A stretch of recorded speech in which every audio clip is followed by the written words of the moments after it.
L'heure est grave. La nouvelle sortie de Elipada sur la Côte d'Ivoire et le gouvernement d'Alassane Ouattara. Regardons la vidéo. Clovis Kofi dit, ouais, l'homme change. Le monsieur j'ai connu à Maroc Mati. Le monsieur tu as connu à Maroc Mati, il est mort il y a longtemps. Hein? Il est mort, ça fait des années. Il est mort, ça fait des années. Et, celui qui est devant toi, c'est un autre que tu ne connais pas. C'est un autre que tu n'as pas connu également, même. Et oui, Dieu change les vies. Dieu change les vies. On est... C'est comme quand nous sommes enfants. On est, on grandit, on vieillit et un jour aussi on quitte ce monde. Tu vois, Clovis? Donc c'est comme ça. Tout homme change et Dieu, c'est Dieu qui fait tout ça. Et nous devons donner gloire seulement à Jésus pour ce qu'il fait. L'homme que tu avais connu avant était une mauvaise personne et je t'assure que même si on me donne même des milliards et on me demande d'être cet homme que tu as connu avant là, je refuse. Mais je refuse d'être cet homme que tu as connu. C'était un homme mauvais, un homme cupide, un homme foncièrement méchant, un homme qui, franchement, pour tout l'or du monde, je refuse d'être cet homme. Cet homme que je suis devenu maintenant, oui, je le préfère 1000 fois, même 105 francs. Et je ne remercierai jamais assez le Seigneur pour ça. Je vais prier et puis je vais m'adresser à vous. J'ai beaucoup de choses à dire. Je vais aller d'un point A pour aboutir à un point B et je vais toucher différents sujets. Et après, arriver sur...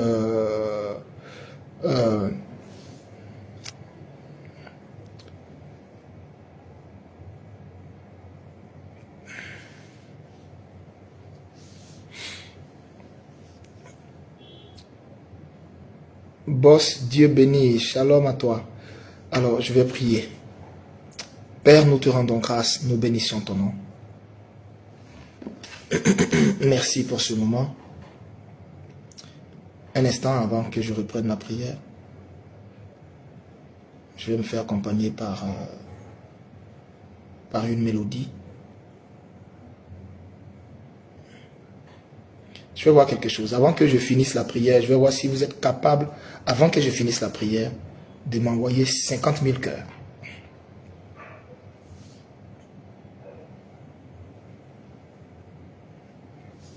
Waouh, les gens ont commencé à me bombarder de questions en même temps. Quelle est ta relation avec les artistes qui chantaient ton nom?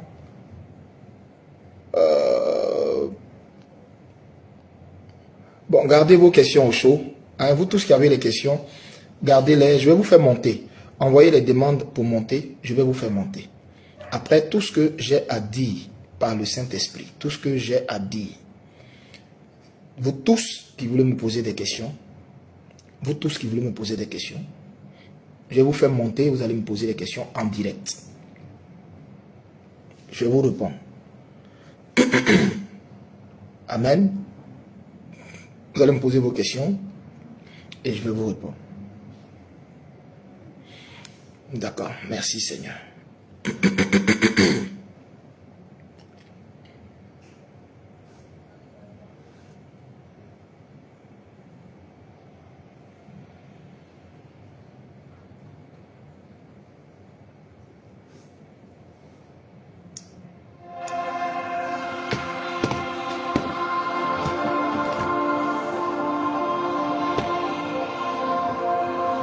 Merci Seigneur. Mon âme bénit ton nom ce soir.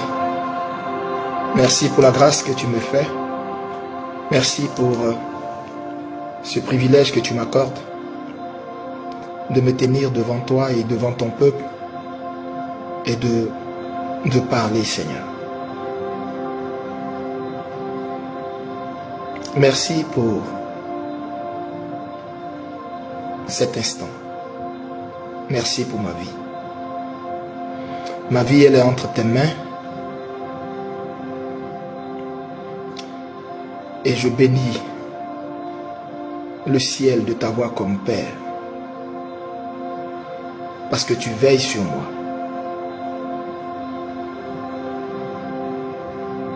Tu prends soin de moi.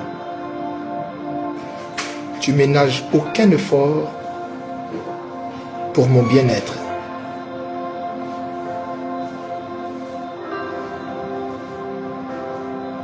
Mon âme bénit le nom de l'Éternel ce soir. Et mon cœur n'oublie aucun de ses bienfaits.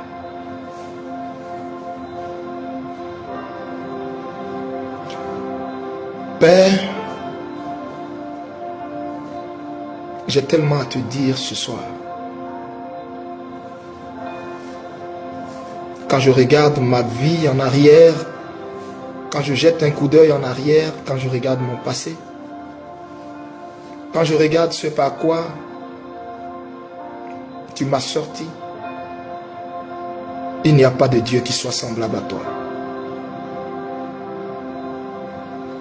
Tout l'or du monde ne suffirait même pas pour te dire merci. Toutes les prières que je peux adresser ne suffiraient même pas pour te dire merci.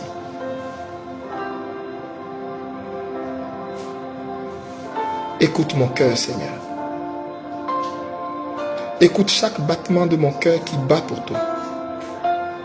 Chaque battement de mon cœur qui te dit combien de fois je t'aime.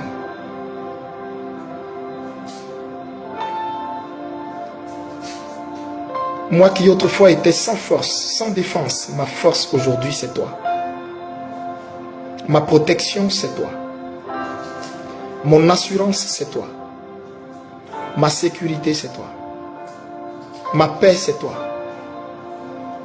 Mon bien le plus précieux c'est toi. Merci d'être entré dans ma vie et d'avoir tout ébloui par ta simple présence. Ma vie qui était ténèbres, ma vie qui était lamentation, amertume, désespoir. Merci de l'avoir illuminée par ta simple présence.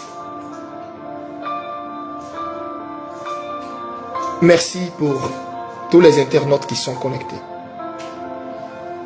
Merci pour cette communauté que tu m'as donnée. Je prie au nom de Jésus que tu sois parmi nous ce soir. Que je ne dise rien que tu ne m'as pas dit. Ô Père, je t'en supplie. Que ma bouche ne dise rien que tu ne m'as pas dit. Que je ne dise rien que tu ne m'as pas ordonné. Que je ne dise rien que tu ne m'as pas dit de dire. Je t'en supplie. Préserve ma langue de tout péché. Préserve mon cœur de tout orgueil. Préserve ma vie de tout danger du monde. Préserve mon esprit de toute excitation qui ne vient point de toi. Je t'en supplie, papa. Je t'en supplie, papa. Je t'en supplie, Jésus.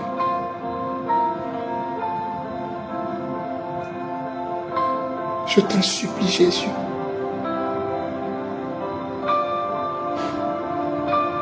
Si je vais sans toi, je vais me perdre, Seigneur. Si j'essaie d'aller sans toi, je vais m'égarer, Jésus. Si j'essaie d'aller sans toi, je vais m'égarer. Et je ne veux point me perdre, Seigneur. Je ne veux point faire partie de ceux qui ont bien commencé et qui ont mal fini. De ceux qui ont bien commencé et que l'orgueil a perdu. De ceux qui ont bien commencé et qui ont pris la gloire au lieu de la rendre au Maître. C'est toi, Seigneur, qui m'as fait Elipada. Et moi, je suis ton ami, Seigneur. Tu m'as élevé au rang de ton ami, alors que je ne le mérite même pas. Je ne suis rien, Seigneur. Je suis rempli d'imperfections. Je suis pécheur. Je suis un homme mauvais. Un homme mauvais. Aux actions incontrôlées. Il t'a plu de jeter ton regard sur moi. Il t'a plu de m'aimer. Il t'a plu de m'appeler. Il t'a plu de me choisir. Jésus, ne m'abandonne pas une seule seconde. Ne m'abandonne pas une seule seconde. Tu as juré que tu serais avec moi jusqu'à la fin du monde. Tu m'as juré que tu ne me délaisserais point. Tu m'as juré que tu m'abandonnerais point. Parmi vous, on construit des big church. Au lieu de ça, vous n'avez pas fait asseoir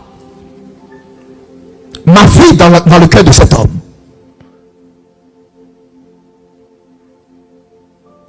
Et tout ça, vous, Église, vous avez conspiré pour éloigner de lui mon prophète Kakou Sévérin. Vous avez conspiré pour éloigner mon prophète de lui. Parce que vous saviez que mon prophète ne marcherait pas dans la corruption dans laquelle vous marchez. Vous saviez que mon prophète allait lui dire la pensée véritable du Seigneur par rapport à son règne. Alors, qu'est-ce que vous avez fait? Vous avez torpillé, écarté, éloigné mon prophète de lui. Et des gens que moi, je n'ai point envoyé à côté de lui, se sont érigés ses conseillers spirituels. Mais en réalité, étaient des lourds ravisseurs. En réalité, étaient des agents de mammon. En réalité, étaient des gens qui en avaient qu'après la générosité de cet homme. Vous avez tous puisé dans cet homme, profité de la naïveté de cet homme qui croyait m'obéir, qui croyait me servir. Vous avez tous menti à cet homme. Vous venez vous donner des prophéties que je ne vous ai pas ordonné. Tout ça pour des enveloppes. Et celui que moi je m'étais choisi comme le Nathan qui devait être à côté de David, Kakou Sévérin que je m'étais choisi pour être à côté, pour être le conseiller spirituel, le guide spirituel de cet homme, ils l'ont écarté parce qu'ils ont vu en Laurent Gbagbo une manne, quelqu'un qui va venir les faire sortir de la misère, de la galère. Ils ont écarté le prophète Kakou Sévérin. Et ils ont mis la familiarité, l'église a mis la familiarité entre elle et cet homme, le président que j'avais choisi pour conduire la Côte d'Ivoire.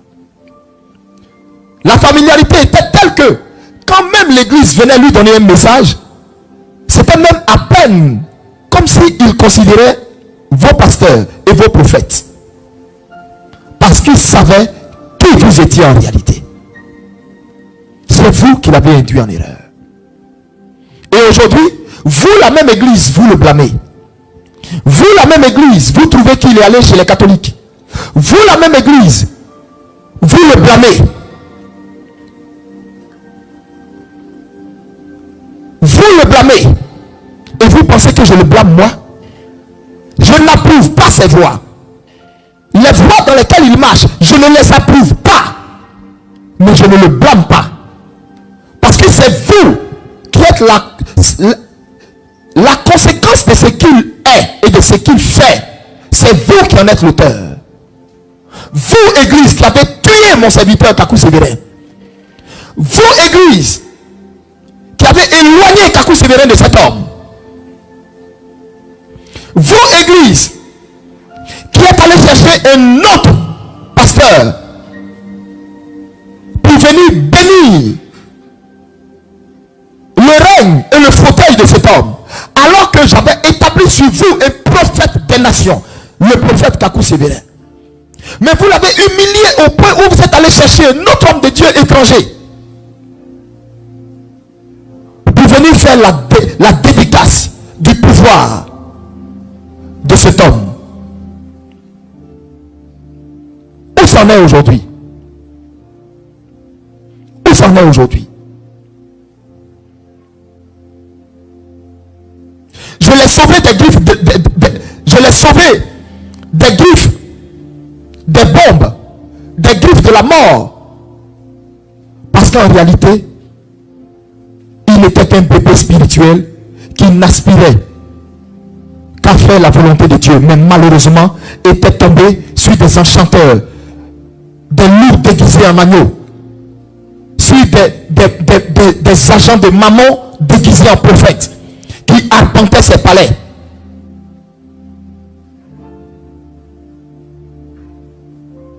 Mais Église,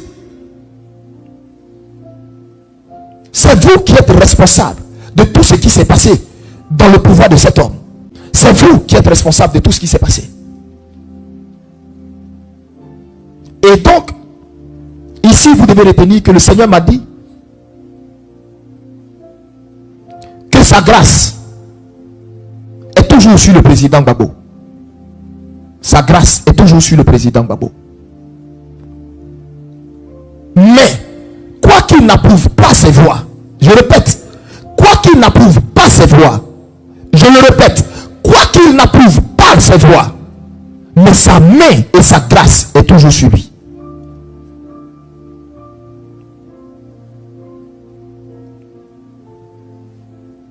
S'il revient à Dieu de tout son cœur, l'Éternel le restaurera comme pas possible. Parce que Dieu dit, oui, il a commis des fautes, mais c'est l'Église qui en est responsable. C'est l'Église. Et par la suite, le Seigneur va me dire, c'est la raison pour laquelle votre délivrance tarde. Parce que j'en veux à l'Église de cette nation. À mes yeux, il n'y a pas d'église dans votre nation. Que des gens divisés, des gens prêchant pour leur propre chapelle, des gens utilisant tous voies et moyens pour pouvoir s'en sortir dans le ministère. Au point où certains ont recours à des feux étrangers. Au point où certains, dont vous voyez la foule, la masse, le peuple du monde chez eux. Je n'en suis pas l'auteur. C'est des démons, des esprits échangés avec lesquels ils travaillent. L'église a été affaiblie dans cette nation à telle enseigne qu'il y a eu une invasion, une éruption de démons en Côte d'Ivoire. Parce que l'église qui est censée être la sentinelle, l'église qui est censée veiller devant le Seigneur, l'église s'est compromise. L'église s'est compromise à cause de personnes qui, par amour d'argent, n'ont pas fait ce que Dieu attendait d'eux. Ils ont conspiré pour écarter le prophète Kakou. Ils ont conspiré. Et Dieu a rappelé son serviteur. Et Dieu les a livrés à la honte. Ils ont prédit partout à l'ancien chef d'État que des anges descendraient pour venir combattre pour toi. Dieu descendrait pour venir faire ceci. Qu'est-ce qui s'est passé de tout ça? Zéro. Parce que l'Esprit de Dieu en veut à l'église. L'Esprit de Dieu en veut à l'église. Les grands programmes éclatés que le prophète Kakou Sévérin organisait en faveur de la Côte d'Ivoire, un peu partout, au Champlou, au Palais des Sports, un peu partout. Depuis, il n'est plus. Est-ce que l'église fait ça? Chacun prêche pour sa propre chapelle. Chacun prêche pour sa propre chapelle. Au point où l'église est devenue faible. Parce que la puissance des ténèbres, les puissances maçonniques ont vu une faille dans l'église. Ont vu la faiblesse de l'église. Une église dirigée par Mammon. Une église dirigée par le mensonge. Un esprit de mensonge descendu dans la bouche de ses prophètes. Une église partisane. Une église partisane. Une église qui n'a pas su faire attention pour garder sa neutralité politique, mais partisane. Au point où on a frôlé la guerre civile à cause de l'église. Dieu en veut à cette église. Et en ce moment, on a encore des organisations soi-disant religieuses, des groupes de pasteurs mis ensemble, selon eux reconnus par l'État ou je ne sais quoi, qui arpentent les rues des palais et autres, les rues les bureaux des ministres et autres. On est en train de revivre les mêmes choses qu'autrefois. Les mêmes choses qu'autrefois. Au point où la voix de l'église ne pèse pas dans la nation. Au point où l'église n'est pas écoutée dans la nation. Au point où ces clergés, ces bergers ne sont pas écoutés ni respectés dans la nation. Parce que dans la nuit, on sait où on les voit. Dans la nuit, on sait dans quel couloir on les voit. Dans la nuit, on sait dans quel bureau on les voit. L'église est devenue faible. C'est la raison pour laquelle les forces du mal ont raison sur nous dans cette nation. C'est la raison pour laquelle les forces du mal nous assujettissent. Parce que l'église qui est censée être le flambeau, la lumière, la voix des sans-voix, l'église s'est corrompue. Donc l'église ne peut pas parler à l'appareil de l'État. L'église ne peut pas parler au gouvernement. L'église s'est corrompue. Ils ne peuvent pas parler. Ils sont juste amis des chefs d'État, amis des ministres. Leur carnet d'adresse est rempli de personnalités pour s'en glorifier. À quoi ça sert d'avoir un carnet d'adresse rempli d'hommes politiques et puis Dieu ne te reconnaît pas? Et puis Dieu t'a vomi. Je préfère avoir l'adresse de Dieu dans mon carnet d'adresse que l'adresse des politiques. Et donc Dieu en veut à l'église. C'est pourquoi l'église crie à Dieu.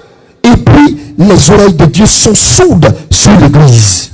Et je disais, donc Seigneur, donc si je comprends, il m'a dit oui. Il m'a dit oui. Que cette église de Côte d'Ivoire, maintenant mon serviteur, je vais te dire ceci. Je vais te dire ceci. Cette église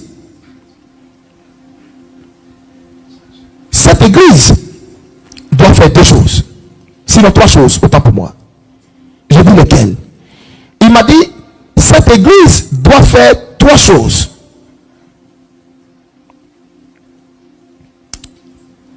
Si cette église fait trois choses, vous allez voir la délivrance.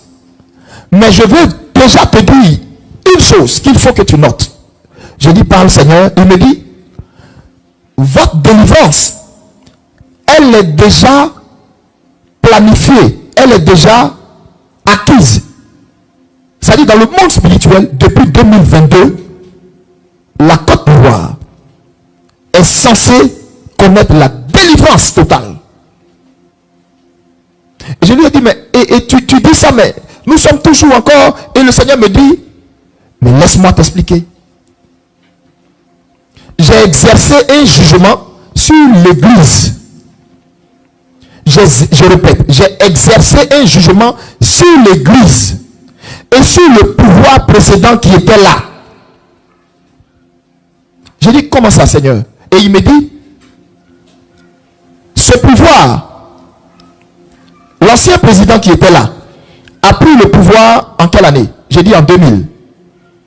Il me dit en 2000. J'ai dit oui, 26 octobre 2000. Il dit ok. Son pouvoir a duré combien de temps? Son pouvoir a duré combien de temps? J'ai dit de 2000 jusqu'en 2010. 2010. 10 ans. Il dit ok. Il me dit, comme ils n'ont pas compris mes voies, ils n'ont pas marché dans mon plan, mais ils ont fait plein de choses à leur guise, parce qu'ils étaient guidés par des bergers que moi je n'ai point envoyés, parce qu'ils étaient guidés par des agents de mammon déguisés en pasteurs dans leur palais. J'ai décidé d'exercer 10 années de jugement sur la Côte d'Ivoire. C'est ce jugement qui a pris forme en 2010 et qui a vu le nouveau pouvoir qui est là, et ce nouveau pouvoir devait exercer mon jugement sur les précédents et sur la nation sur 10 ans. Ça veut dire ce nouveau pouvoir devait prendre fin en 2020.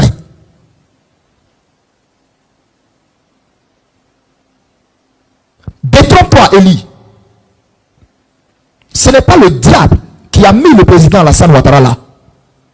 C'est moi qui l'ai envoyé pour redresser, pour châtier, pour frapper. C'est moi qui l'ai envoyé. J'ai dit quoi? Il dit c'est moi qui l'ai envoyé. N'as-tu pas lu dans ta parole, dans la parole, qu'il n'y ait aucune autorité qui ne soit établie de Dieu? C'est moi qui place les autorités. De la même façon que j'ai fait venir Nebuchadnezzar de Babylone, venir châtier le roi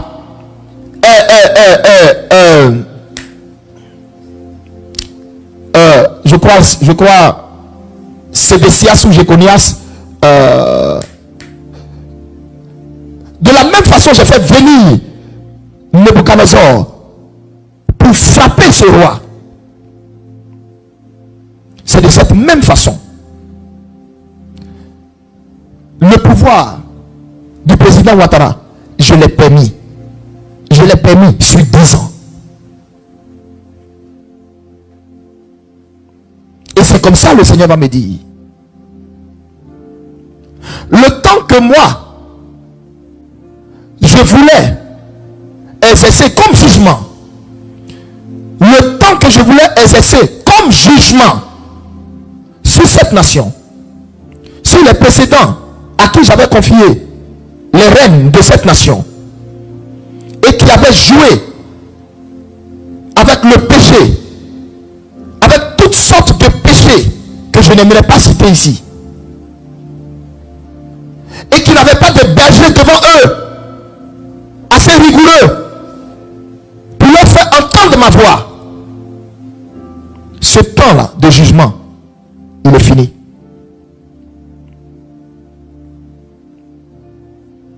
Ce temps de jugement, il est fini. Et normalement, depuis 2022, une nouvelle ère, une nouvelle page s'est ouverte sur la Côte d'Ivoire. Mais pourquoi la restauration a tardé, la délivrance a tardé? Parce que l'Église n'avait toujours pas compris, l'Église n'avait pas compris que c'était elle la plaie, c'était elle à qui je reprochais réellement certaines choses. C'est pourquoi toi, je t'envoie pour faire connaître ma voix. Pour faire connaître ma voix à mon église. Pour que mon église revienne à moi.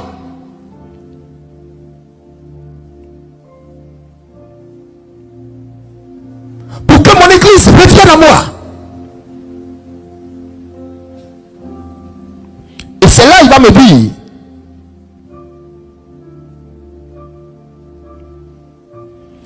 voici 3 choses. Si vous voulez voir la restauration de votre nation, mais sache, comme je te l'ai dit, depuis 2022, vous êtes dans une nouvelle page. Et la délivrance de votre nation va arriver. Mais vous devez faire 3 choses. La première chose, une réparation,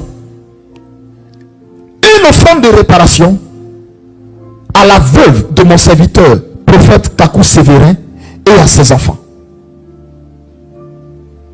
L'église Foursquare, avec à sa tête pasteur Nyepé Marus, que je vais t'amener à aller rencontrer.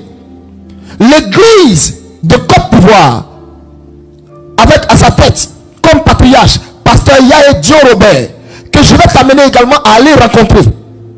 Ces deux-là, pourquoi Foursquare. Parce que mon serviteur Kakou Sévérin est quitté de Foursquare. Foursquare a le nom qu'elle a à cause de lui. Et j'en veux également à Foursquare à cause du traitement réservé à la femme de mon serviteur et à ses enfants.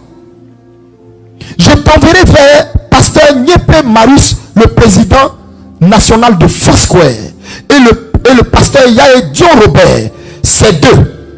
Et tu leur diras que moi l'Éternel je dis, il faudrait que l'Église lève une offrande de réparation à la veuve de mon serviteur et à ses orphelins.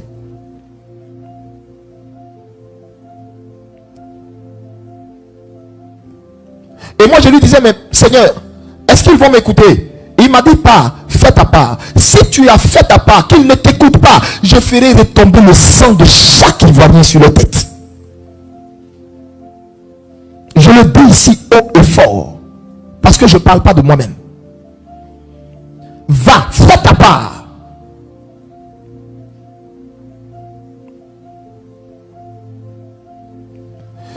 Ils doivent faire à la veuve et aux enfants du prophète Kakou Sévérin, premier précurseur du premier réveil, une offrande de réparation à sa veuve et à ses enfants. Qu'est-ce que cela peut être? Ça, le Seigneur se révélera à eux. Et il m'a dit, c'est la première chose. Parce que l'amertume, les larmes de mon serviteur parlent sur cette nation. Deuxièmement, c'est que je suis en train de vous dire comment faire pour que nous vivions les temps de restauration, de grâce, de bénédiction qui nous ont été promis, prophétisés par le Seigneur, par diverses bouches, différentes personnes. Dieu parle d'une offrande de réparation à sa veuve, à ses orphelins. Deuxièmement, Dieu dit que l'Église, avec à sa tête pasteur Yaé Dion Robert et pasteur Niépé Marus, décrète un temps de prière en faveur de l'Église de Côte d'Ivoire. Il décrète un temps de prière, un temps de prière, un temps de prière, je répète, un temps de prière en faveur de l'Église de Côte d'Ivoire. Et ça va être couronné par un grand rassemblement religieux à une place où là-bas, selon qu'il est écrit, si le peuple sur lequel est invoqué mon nom s'humilie et prie, cherche ma face du haut des cieux, je le guérirai et j'exaucerai son pays. Donc, premier fait, premier point, une offrande de réparation pour sa veuve et ses orphelins.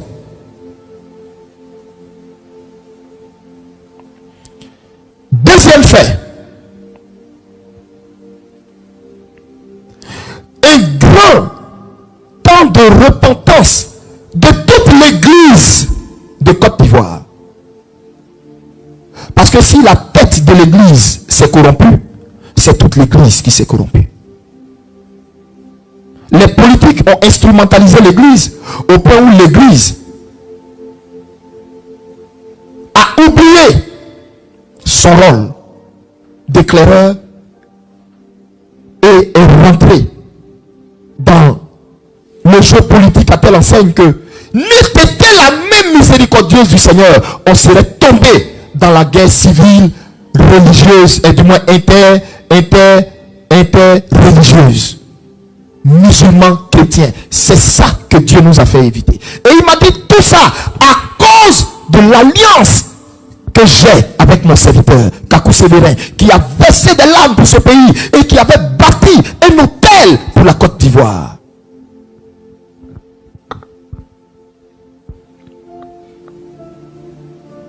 Et souvenez-vous, dans l'une de ses prophéties, il avait même annoncé qu'il voyait un affrontement interreligieux en Côte d'Ivoire, mais qui menaçait cela.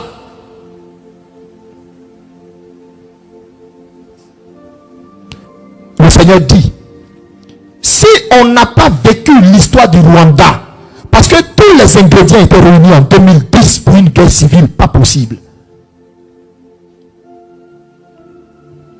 Yopougon, qui était le bastion de l'ancien chef d'État, aujourd'hui, il ne resterait même pas une seule personne à Yopougon. Les gens auraient décimé tout Yopougon complet. Qui nous a évité tout ça?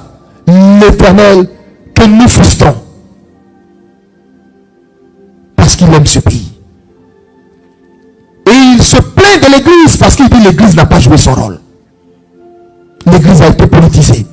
L'église a manqué son rôle. Il nous appelle à une repentance. Il dit que ces deux leaders religieux de Foursquare et Papa Dieu Robert, qu'ils voient les hommes de Dieu pour organiser un programme en faveur de la Côte d'Ivoire, pour demander pardon à Dieu pour l'église qui s'est corrompue.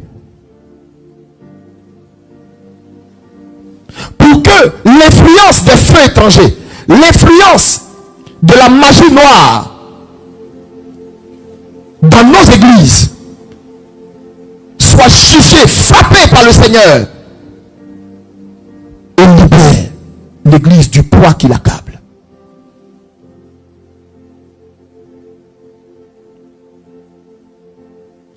La troisième chose, le Seigneur dit de nous sanctifier après cela, de garder notre sanctification. Après ces trois choses, que l'église garde sa sanctification. Il gardera l'église.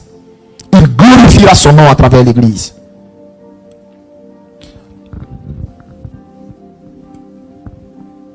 Parce que l'heure de la délivrance s'est approchée de nous et nous sommes dans l'heure de la délivrance. Je répète, nous sommes dans l'heure de la délivrance. Mais Dieu dit, église, tu as perdu ta force. Tu as perdu ta force. Normalement, quand il y a une église dans une nation et l'église lève la voix, l'Éternel du haut des cieux entend. C'est une petite église, je répète, une petite église qui a élevé la voix pour Pierre, et les chaînes de la prison de Pierre se sont brisées et l'ange est allé le sortir de la prison. C'est un groupe de personnes. Église, voici la raison pour laquelle tu n'es plus puissante. Voici la raison pour laquelle les forces des ténèbres dominent sur toi. Voici la raison pour laquelle le feu étranger est rentré en Côte d'Ivoire. La magie noire, la cabale est rentrée en Côte d'Ivoire. Voici la raison pour laquelle. Parce que, église, tu as perdu ton feu.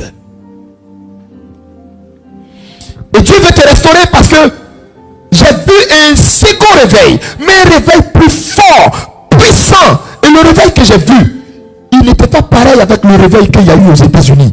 Oh, il y a eu de grands noms aux États-Unis. Les A. Allen, les William Marion Branham, les Phil Osborne, les Maurice Cerullo. Mais le réveil que j'ai vu, qui s'est levé en Côte d'Ivoire, a bouleversé. Mais c'était waouh. J'étais sans voix, en train de regarder la vision. Je pleure. Je me demandais si c'était mon pays. Je pleurais. C'était incroyable. Ce qui est sorti de la Côte d'Ivoire pour aller impacter les autres nations. C'était puissant. Après ces trois choses que je viens de vous indiquer, si vous ne le faites pas, les mêmes causes vont reproduire les mêmes effets. Je suis en train de vous dire, la délivrance que Dieu a annoncée, elle viendra parce que le temps de jugement que le Seigneur voulait exercer sur l'église et sur l'ancien régime, je vous avais dit c'était 10 ans. Ce temps-là est fini. Depuis 2020. Donc normalement nous sommes dans le temps de la délivrance. Donc la délivrance viendra, mais sauf que les mêmes causes vont produire les mêmes effets. Ça veut dire, je prends un exemple. Si un régime vient, le régime qui viendra, il ne partira pas. Ça va être la même chose. On va se retrouver encore dans des histoires de bain de sang. Si un autre régime vient, il ne partira pas parce qu'il va trouver que lui, il a souffert, il a galéré, il a souffert pour avoir ce pouvoir, il ne partira pas. On va se retrouver dans un truc cyclique. Donc Dieu dit, la seule chose qui peut arrêter l'hémorragie de la Côte d'Ivoire, la seule chose qui peut mettre fin à la spirale, à la turbulence, dans la zone de turbulence dans laquelle se trouve la Côte d'Ivoire, la seule chose qui peut mettre fin à ça, c'est l'église.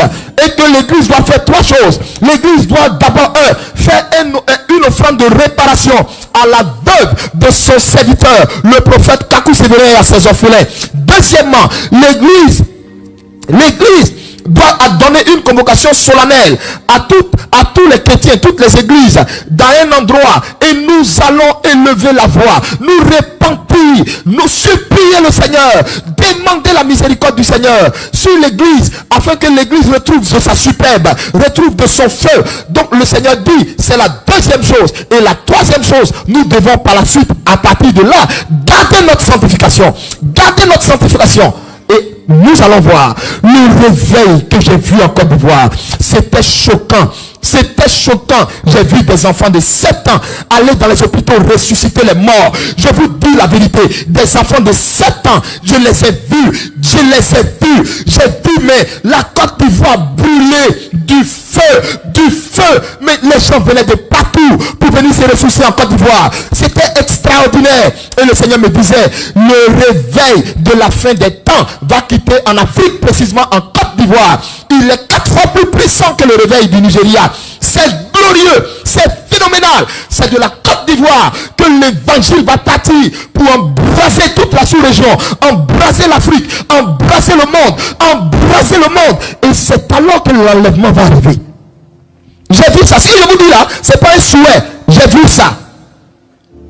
Parce que j'ai vu la Côte d'Ivoire comme dans un tourbillon. Et on me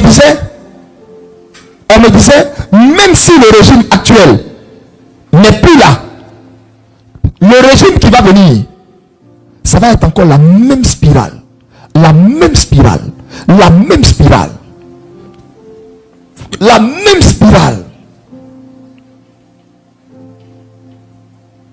Et que pour mettre fin à ça, pour arrêter ça définitivement, pour que la Côte d'Ivoire connaisse la stabilité, offrande de réparation à la veuve du prophète Kakou Sévérin.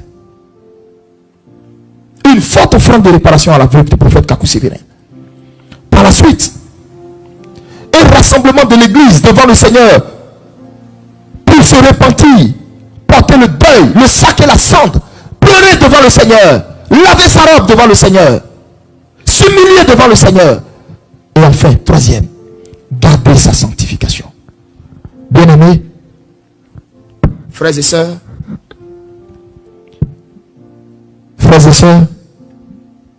population ivoirienne, gens d'ici et gens d'ailleurs, voici le message que j'avais adressé à la Côte d'Ivoire. Oui, un jour nous allons se lever. J'étais un homme heureux de savoir pourquoi les prophéties bloquaient. Dieu m'a dit, Élie, un instant. Je répète, mon temps de jugement de 10 ans sur la Côte d'Ivoire est fini. Donc,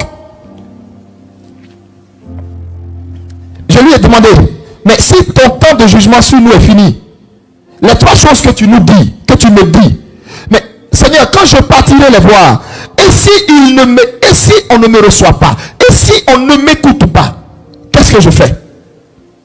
Il m'a dit, je dis, va leur dire, le sang des Ivoiriens retombera sur leur tête. Va et puis dis-leur seulement, toi, tu as fini ta part.